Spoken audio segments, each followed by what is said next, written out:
देश भर में कोरोना के कोहराम के बीच में सीबीएसई बोर्ड की 12वीं की परीक्षा को लेकर छात्र परेशान हैं। एक ओर जहां इस परीक्षा को रद्द करने की मांग की जा रही है, तो वहीं दूसरी तरफ इसे लेकर केंद्र सरकार आज अहम बैठक करने वाली है।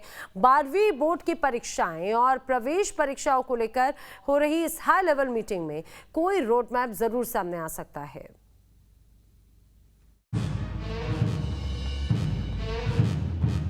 कोरोना की दूसरी लहर के बीच देश के नौनिहालों के भविष्य पर संकट के बादल मंडरा रहे हैं।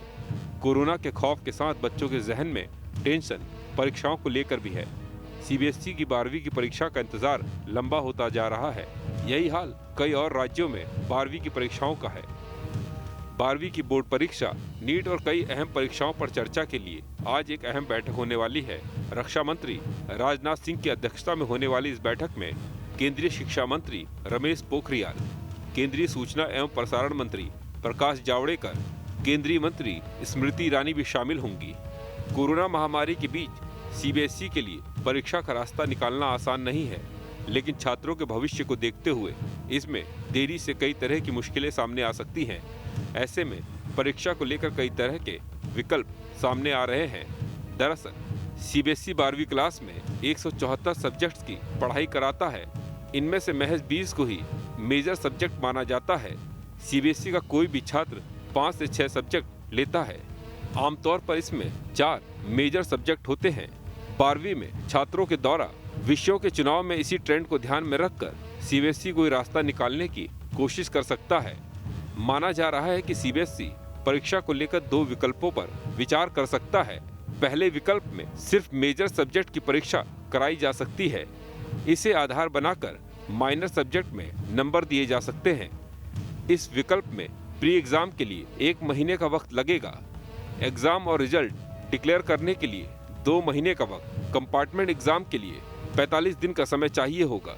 हालांकि इस विकल्प को आजमाने के लिए सीबीएसई को कम से कम 3 महीने का वक्त चाहिए होगा। दूसरे विकल्प में सभी विषयों की परीक्षा के लिए 90 मिनट दिए जाने की बात कही जा रही है।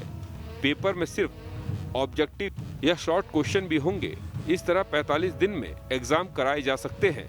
दूसरे विकल्प में 12वीं के बच्चों की परीक्षा उनके ही स्कूल में लेने की बात कही जा रही है। साथ ही परीक्षा केंद्रों की तादाद दोगुनी करने का सुझाव भी दिया जा रहा है। इसके अलावा 12वीं की परीक्षा को आसान बनाने के लिए कई और सुझाव दिए गए हैं। इसके मुताबिक परीक्षा में इलेक्टिव सब्जेक्ट के 3 और लैंग्वेज का 1 पेपर होना चाहिए। 5वें और 6ठे सब्जेक्ट के नंबर इलेक्टिव के नंबर के आधार पर मिले।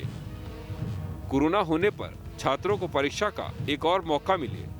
माना जा रहा है कि जिन इलाकों में कोरोना से हालात ज्यादा खराब नहीं हैं, वहां पहले फेज में, जबकि महामारी से प्रभावित इलाके में दूसरे फेज में परीक्षा करवाई जा सकती है। हालांकि इसके लिए परीक्षा के दोनों चरणों के बीच 14 दिन के फासले की बात कही जा रही है। परीक्षा को लेकर छात्रों के साथ स्कूली शिक्षकों की भी सुरक्षा का सवाल है। ऐसे में सरकार कोई फैसला लेने से पहले हर पहलू पर विचार कर लेना चाहती है। इसके लिए सोशल मीडिया पर आम लोगों से भी सुझाव मांगे गए हैं।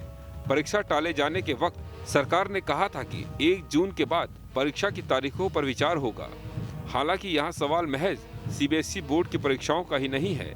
कोरोना के कोहराम की वजह से कई और राज्यों में भी 10वीं और 12वीं के छात्रों का भविष्य अधर में लटका है। मध्य प्रदेश में 10वीं और 12वीं बोर्ड की परीक्षा जून में कराने की तैयारी है। हालांकि प्रस्ताव पर सीएम शिवराज सिंह चौहान की मुहर बाकी है। राजस्थान में लॉकडाउन के बाद 10वीं और 12वीं की परीक्षा पर फैसला होगा। यूपी में जून में ही 12वीं की परीक्षा कराने का फैसला किया गया है। हालांकि देश में कोरोना का खतरा बरकरार है।